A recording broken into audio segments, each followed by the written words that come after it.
마태복음 2장 1절에서 12절로 믿음을 보시고 죄를 사하시도다 이라는 제목으로 말씀을 선포하도록 하겠습니다. 자, 오늘 코로나19로 인해서 세계의 모든 사람들이 공포감에 두려움에 지금 완전히 이제 사로잡히다시피 한 것이지요. 자, 이런 가운데에 우리 믿음의 성도들, 오늘 기독교, 특별히 이단 교도들에 의해서 기성 우리 기독교까지 그와 같이 더불어서 어려움을 겪게 된 것이지요. 자, 이런 전염병 앞에서 오늘 우리들이 심리적인 동요가 너무 많이 일어난다라고 하는 사실입니다. 자, 그러면 두려움과 불안과 공포는 언제 이게 발생이 되느냐 하는 것이지요. 이건요, 보거나 듣거나 할 때 이게 생기는 거예요. 그런데 어떤 정보를 듣느냐에 따라서 이게 커지기도 하고, 어떤 정보를 듣느냐에 따라서 이것이 잔잔해질 수도 있는 것이지요. 자, 이것을 믿음이라고 하는 공식으로 대입을 한번 해보겠습니다. 자, 믿음의 말을 들으면 믿음이 생기고, 의욕이나 불안한 말을 들으면 우리 안에 불안한 마음이 생기게 되는 것이지요. 자, 오늘 본문을 통해서 오늘 예수님께서 한 아픈 사람을, 걷지 못하는 사람을 네 친구가 데리고 오는 것을 보시고 예수님께서 그를 고쳐주셨습니다. 그래서 오늘 우리들은 이 사건을 통해서 오늘 나의 믿음, 오늘 우리가 처한 이런 어려운 상황 속에서 오늘 우리들이 예수님께서 보셨던 그 믿음이 오늘 우리들의 믿음으로 다시 회복되기를 간절히 바랍니다. 아멘. 자, 오늘 이 본문에 이제 들어가 보면 예수님께서 이 중풍병자의 아픔을 이제 보셨어요. 여러분, 아픈 분의 한숨, 낙심, 신음, 괴로움, 이거요 1초에 한 번씩 내딛는 분을 제가 지금 신방을 다니는데 옆에 있는 사람들이요 괴로워서 정말 살 수가 없어요. 그런데 이 중풍병자 이분은 한 번도 걷지를 못했을 거 아니에요. 그 증거가 뭐냐면 네 사람이 이 들것, 이동형 이 들것에 싣고 지금 하나 둘 하고 지금 예수님께로 이게 지금 데리고 오는 거거든요. 자, 그런데 이 아픈 사람을 보면 오늘 우리들하고는 좀 상황이 좀 비슷해요. 지금 코로나19 확진자가 되잖아요. 모든 사람이 볼 때 같이 저런 천인공노 이런 분위기란 말이에요. 갑자기 죄인으로 전락되는 거예요. 마찬가지로 이 당시 예수님 시대에도 아픈 사람은 모든 사람이 하나님의 저주받은 사람, 또 너를 우리에게 전염병 옮겨주려고 그래? 사람들이 전부 싫어했어요. 그게 첫 번째가 뭐냐? 성전 문에서 못 들어오게 하는 거예요. 그리고 만약에 여러 사람이 있는데 가까이 못 오게 하는 거예요. 그러니까 이 사람 아파서도 괴롭지만, 가정에서도 힘들지만, 종교적으로도 하나님께 나갈 수도 없고, 사회적으로도 이와 같이 천대를 받게 되는 거예요. 그러니 몸이 아파서 괴롭지요. 그 다음에 사회적으로나 신앙적으로 어디를 가다 나를 위로받을 때가 아무도 없는 거예요. 이게 바로 중풍병자의 아픔이고 괴로움이고 절망이었던 것이죠. 예수님은 이걸 보시는 거예요.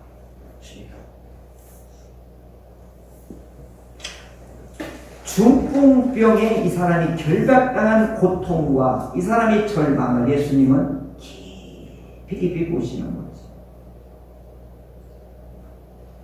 그 다음에 두 번째 예수님 또 뭘 보시냐면 그 네 친구를 보시는 거예요. 이게요, 네 사람이 될 것 같다는 얘기는 이 사람이 굉장히 심하다는 걸 알 수 있어요. 근데 이 사람들이 영차하고 이 친구를 데려왔는데 오늘 성경에 보면 온 집을 사람들로 문 앞까지 탁탁하게 서 있는 거예요. 그러니까 이 친구를 예수님께 들여보낼 수가 없으니까 어떻게 해요? 과감하게 어떻게 해요? 지붕 위로 올라가는 거죠. 지붕으로 올라가서 이 친구를 예수님 앞에 이렇게 내려놓는 것까지 하는 게 이 네 사람의 이 행동을 예수님이 보신 거예요. 예수님이 어떤 눈으로 보셨을까요? 한번 상상을 해봤어요, 제가. 여러분들 착하네. 이렇게 그윽한 눈초리로 봤을 거예요. 이제 성경에 보면 이 사람들의 믿음을 보시고 이렇게 표현하거든요. 제목도 그래요. 믿음을 보시고요. 자, 또 그런데 거기에 또 서기관들의 아주 맹소를 여기서 예수님이 또 보십니다. 서기관들은 성경 박사들이거든요. 이분들이 성경을 필사하고 성경을 인쇄하고 성경을 보급하고 성경을 관리하고 성경을 해석하는 일에 이분들의 역할이거든요. 그러니까 이분들은 머리도 굉장히 좋아요. 다 외운다고 해요. 성경을 다 외우기도 하고 잘 아는데 문제는 예수님이 싫어해요, 이 사람들. 왜요? 차갑다는 거예요. 알기는 잘 아는데 뭐가 안 따르는 거예요? 따뜻함이 없는 거예요. 네, 그렇잖아요. 원칙 지켜라, 법 지키라고 하는 사람 저거 따뜻한 거 아니라고 해요. 근데 내가 이렇게 보면 뭐 하나 빠진 사람 같은 사람, 좀 덜 똑똑해 보이는 사람은 사람이 많아요. 근데 스마트하게 생기고 깔끔하게 생기고 똑똑하게 생긴 사람에는 사람이 별로 없어요. 좋게, 저도 이렇게 보면 처음에 차갑다는 인상을 많이 받았어요. 근데 저희 목사님들 중에 푸근한 사람이 있어요. 우리 교회에서 가만히 보면 뭐라고 해야 될까? 출입사님 같은 푸근하게 이렇게. 그분들이 이제 사람이 많아요. 왜 그럴까요? 인간미가 있어서. 사람은요, 법으로 살아가는 게 아니라 옳고 그런 걸로 사는 게 아니라 뭘로 살아가는 거예요? 성비상 푸근함으로 살아가는 거예요. 가만히 보세요. 옳고 그런 걸로 사는 거 아니에요. 푸근함으로 살아가는 거예요. 푸근함 속에요, 옳고 그런 것이 다 어떻게 해요? 세워지기도 하고 나쁜 건 얼른 다 내가 잘못했어요. 이게 깨달아지거든요. 근데 지적하고 판단하고 그러면 되느냐고 이렇게 하면 어떻게 해요? 아니야. 그렇게 나쁜 사람 아니야? 라고 반박을 하잖아요. 이게 서기관들의 냉소주의이지. 원칙은 강조하는데 뭐가 없는 거예요? 인간미가 없는 거예요. 근데 예수님 원칙도 강조하면서 예수님 뭐가 더 강한 거예요? 인간미가 있는 거예요. 그래서 예수님이 지금 세 사람을 봤어요. 아픈 사람의 그 심정을 보시고 또 네 사람이 뭘 보는 거예요? 따뜻한 우정을 보시고 세 번째 뭐예요? 이 서기관의 차가움을 봤던 거지. 자, 오늘 사순절에서 오늘 집사님 기도도 하셨는데 오늘 우리가 제가 계속해서 왜 예수님에 관해서만 계속 설교하느냐면 사순절이기 때문에 그래요. 예수님이 이 땅에 왜 오셨는가? 나하고 무슨 상관이 있는가? 오늘 이 코로나 이런 위험 중에도 우리는 왜 예배를 드려야만 되는가? 그래서 예수님이 이 땅에 오신 목적이 나하고 부합이 되고 나하고 체감이 돼야 집에서 예배 드리는 게 아니고 하나님의 이름을 모신 곳, 하나님의 역사가 일어나는 곳, 하나님께 영광을 돌리는 곳, 하나님이 점 찍어 놓은 곳, 그곳에서 왜 예배를 드려야 되는지에 합당한 반응을 할 수가 있거든요. 체감이 돼야. 그 예수님이 그러면 왜 오셨냐는 거죠? 위로하러 오셨어요. 가정에서 상처를 받고 자란 분은 항상 사람들로부터 위로를 받고 싶어요. 그래서 조그만 자상한 분만 있으면 마음과 몸을 다 줘요. 이게 상처받고 자란 분들이 이 가슴이, 이 마음이 어떻게 해요? 거기에 구멍이 펑 났기 때문에. 여러분, 옳고 그른 것들이 분별이 안 돼요. 뭐가요? 감정이 먼저 나가. 경제적으로 어려운 분들은 어떻게 해요? 조금만 뭐가 사업이 잘 된다고 하면 그냥 쏙 빠져버려요. 질병으로 고통스러워하는 분들의 뭐예요? 의사 선생님의 따뜻한 손길이에요. 걱정하지 마세요. 내가 고쳐줄게. 이 말 듣고 싶은 거예요. 진료가 막힌 청년들에게 뭐예요? 헬조선이니 뭐 해가지고 맞지만 제일 답답한 거면 길이 열려지기를, 그런 위로를 받기를 원하는 거죠. 예수님이 이런 모든 분들에게 얽히고 설키고 눌리고 절망하고 좌절한 사람에게 위로하러 우리 예수님이 오신 것입니다. 그렇게 뭐라고 그러죠? 내가 온 것은 수고하고 무거운 사람들아 내게로 와. 내가 너희를 뭐하게 하신다는 거예요? 샬롬. 이 쉬게가 뭐냐? 샬롬이에요. 내가 위로해 주겠다. 그 예수님을 오늘 마음에 꼭 만나고 그 예수님으로 인해서 여러분 가슴이 터져나가는 그런 감격이 있기를 간절히 바랍니다. 두 번째는 예수님 왜 오셨냐? 치료하러 오신 거예요. 베드로의 장모를 치료해 주셨지요. 문둥병자를 치료해 주셨어요. 앞에 보면은 더러운 귀신의 괴롭힘을 당하는 사람을 내쫓고 이 사람을 정상으로 회복시켜 주셨습니다. 나는 너희를 치료하러 온 여호와 라파, 나는 너희를 치료하는 하나님으로 오셨다. 만병의 의사로 오셨다라고 하시는 겁니다. 그래서 예수님의 이름으로 질병을 명령하면 질병이 쫓겨나가는 거예요. 예수님의 이름으로 악한 영들을 몰아내게 되는 것이지요. 세 번째 어떻게 오셨냐? 회복하러 오셨어요. 무슨 회복이냐? 집을 다시 우리에게 제공해 주러 오신 거예요.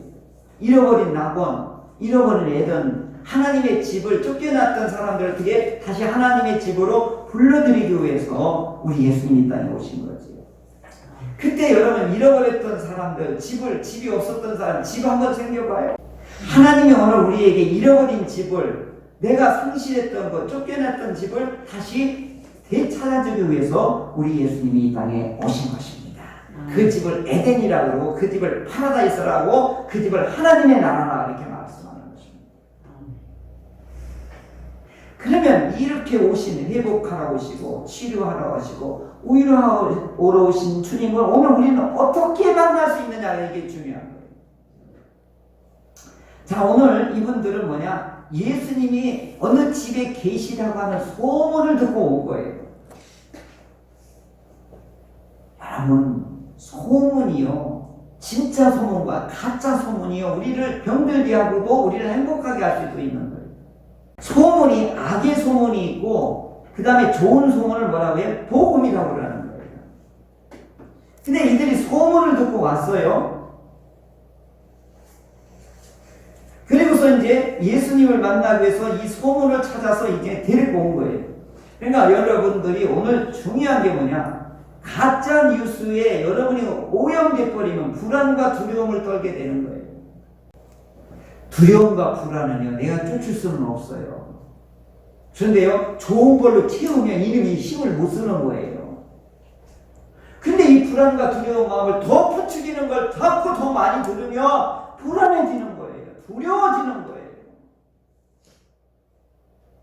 좋은 소문을 들어야 돼요. 복음의 소문을 들어야 돼요. 말씀의 소문을 들어야 되는 것입니다.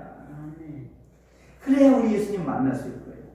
두 번째는 장애물을 극복하는 믿음이 필요해요. 근데 이 친구들은 어떤 장애물을 만난 거예요? 사람의 장애물, 환경의 장애물을 만난 건데 그걸 뚫어버린 거잖아요. 믿음 때문에. 예수님한테 어떻게 해도 이 친구를 데려가서 살릴 수 있는 것은 주님 앞에 데려다 놓아야 살릴 수 있다라고 하는 이 믿음이 어떻게 한 거예요? 장애물을 극복하겠다는 것이죠. 세 번째, 어떻게 예수님을 만나려면 그분께 맡겨야 돼요. 여러분, 상식으로 살면 편해요. 근데 이것을 뛰어넘을 때가 있어요. 이게 믿음이 필요할 때가 있습니다. 그래서 하나님 왜 이런 일들이 일어나는가? 제가 출애굽기를 열심히 보는데 이래요. 10가지 재앙을 쏟아붓는데 꼭 하나님의 단서가 있어요. 내가 여호와인 줄을 애굽 사람에게도 알리고 네 자손들에게도 내가 알리게 하기 위해서 이 표징을 재앙으로 준다. 이렇게 나와요. 그럼 우리 코로나19는 우리 믿음으로 배울 때, 하나님의 메시지가 우리가 깨닫게 하기 위해서 그러구나. 이렇게 받아들이고, 그 다음에 어떻게 해요? 행동도 조심하고, 그리고 어려운 사람을 어떻게 해요? 더 생각해주고, 우리 예수님의 마음처럼 위로하는 마음을 가져야 되는 거예요. 그래서 식당 가보면 어떤 데서 가서 밥 한 그릇 더 팔아줘야 되는 거예요. 그런 마음이 이런 재앙 속에서, 이런 전염병 속에서 오늘 우리들이 그렇지, 하나님께 손을 들고 지존자의 은밀한 곳에 거한 사람에게는 하나님이 우리의 피난처가 되어주고 요새가 되어주고, 그 다음에 밤에 찾아오는 공포, 낮에 날아오는 화살도 두려워하지 않아요. 이런 시편의 91편 이런 말씀을 자꾸 들으면서 용기가 생기고, 그 다음에 어렵고 힘든 사람에게 어떻게 격려와 위로를 해줄 수 있는 우리가 믿음의 행동 양식이 나와야 되지 않겠냐. 집에서 예배 드리시는 분 이 영상을 보시면 이 두려움에서 벗어나시기를 바랍니다. 벗어나는 유일한 길은 뭐예요? 우리 예수님을 내 마음에 꽉꽉 채우는 거예요. 우리 예수님 우리에게 주신 말씀을 꽉꽉 채우는 거예요. 두려움과 불안을 없앨 수는 없지만 이는 기능을 약화시키는 방법은 이 방법밖에 없는 것입니다. 그래서 이 코로나19도 우리 주님이 해결하신다. 우리 주님께서 이것을 물리치신다. 천지를 지신 여호와께서 우리를 깨닫게 하시고 교만하고 방자하게 살았던 것을 이제는 어떻게 해요? 내가 만든 우상을 내가 쫓아가고 그걸 섬겼던 물질이 우상이 되고 출세가 우상이 되고 쾌락이 우상이 되었던 것을 버리고 이제 하나님께로만 돌아가자. 이게 살 길이다. 이걸 우리에게 메시지를 주시는 것입니다. 그리고 나서 예수님이 그 친구들의 믿음을 보시고 뭐라고 하죠? 네 죄사함을 받았느니라. 이게 거꾸로 됐어요. 먼저 질병을 치료해주고 중풍자를 걸어가게 한 다음에 그 다음에 그 사람 보고 이리 와봐. 이건 아무것도 아니야. 죄사함이 더 중요한 거야. 이렇게 얘기 않고요. 죄사함을 먼저 시켜줘요. 누구 때문에 그래? 냉소주의자 서기관 때문에 그러는 거예요. 자, 죄사함은 뭐냐면 바로 하나님께 어떻게 해요? 집으로 이렇게 이송시켜주는 거예요. 회복시켜주는 거예요. 그랬더니 이 사람이 어떻게 돼요? 다 나아서 어떻게 해요? 상을 들고 갔다는 게 이 상이 아니라 자기가 어떻게 메고 자기가 누워왔던 그 들것을 말하는 거예요. 근데 어디로 가요, 이 사람? 성전으로 가라고 해요? 어디로 가라고 그래요? 보면 집으로 간다고. 죄 사함은 바로 뭐냐? 하나님의 집으로 이렇게 어떻게 해요? 옮겨주는 거예요. 오늘 우리들이 다 하나님의 집으로 이송받은 사람들이에요. 하나님의 집에 다 소속된 분들이라고요. 그래서 이분들이 질병이나 고통이나 아픔에서 어떻게 해요? 자유케 되는 것입니다. 그리고 어떻게 해요? 가정으로 돌아가고 하나님의 집으로 돌아가서 어떻게 해요? 하나님과 사랑의 관계가 되고 가족 간의 사랑의 관계가 되고 이 질병으로 벗어남으로 어떻게 해요? 사회적으로나 성전에 들어가거나 하는 일에 이제 모든 장애물이 없어지게 된 것이죠. 이게 예수님 우리에게 오신 목적이에요. 그럼 코로나19도 주여 이제는 물리쳐 주소서. 주 안에 주의 그늘 안에 있는 자에게 피난처가 되어주시고 요새가 되어주시고 되어주옵소서. 이렇게 강하고 담대한 믿음이 오늘 말씀을 통하여 회복되기를 주의 이름으로 축원합니다.